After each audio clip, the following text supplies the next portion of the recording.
Қайырлы күн, құрметті аудандық балалар кітапханасының оқырмандары.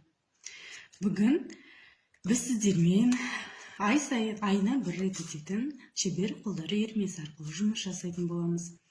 Бүгінгі біздің жасайтын бұйымымыз қазір сіздерде видеода көрсетіледі. Сол видеодағы органайзерді жасап үйренеміз. Ол үшін бізге не керек? Ол үшін бізге желім, скотч, сызғыш, осындай арнайы пышақтарымыз болса, осындай болған жақсы. Болмаса қайшыда бола береді. Міне, қарындаш. Енді органайзер дегеніміз, балалар, әр оқушының үстелінде тұруға тиіс деп ойлаймын. Себебі органайзерға кітап, қаламсап, немесе А4 форматтағы әртүрлі қағаздар салуға арналған өте ыңғайлы нәрсе. Енді бізге органайзер жасау үшін ең бірінші осындай қиындылар керек болады.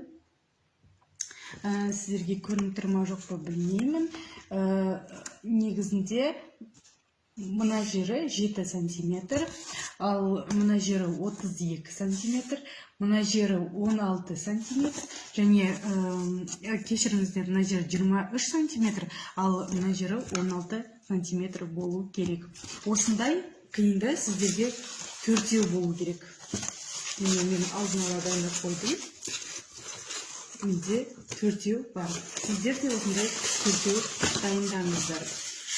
Одан кейін міне осындай қиынды керек болады.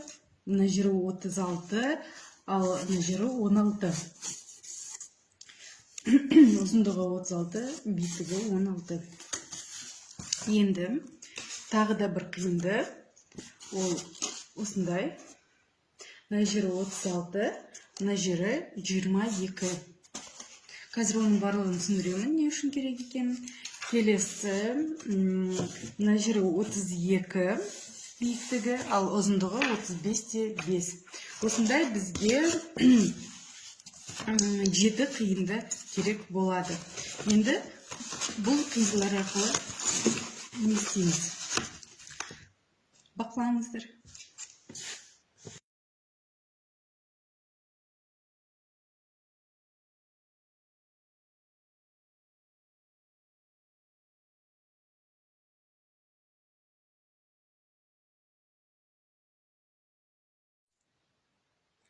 Міне жаңағы жабыстырған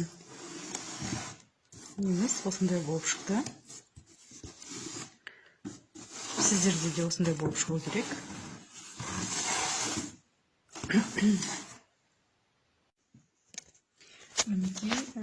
Мен біреуін жабыстырдым. Бұны қалай жабыстырып жатқанымды көрсетейін. Жаңағы жасаған қиындыңызды астын осылай клей жағамыз, және жанына жағамыз осылай биіктігімен. Сосын осылай ішіне тағатын боламыз. Міне осылай. Сонда бізде 4 яшықты органайзер шығады.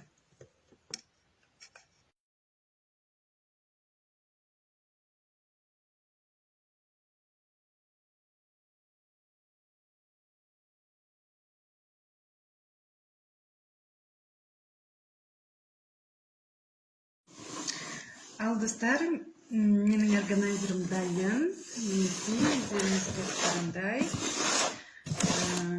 Видеодағыдай органайзер жасадық. Енді осы органайзерді өздеріңіздің қалаған түстеріңізде әрлесеңіздер болады.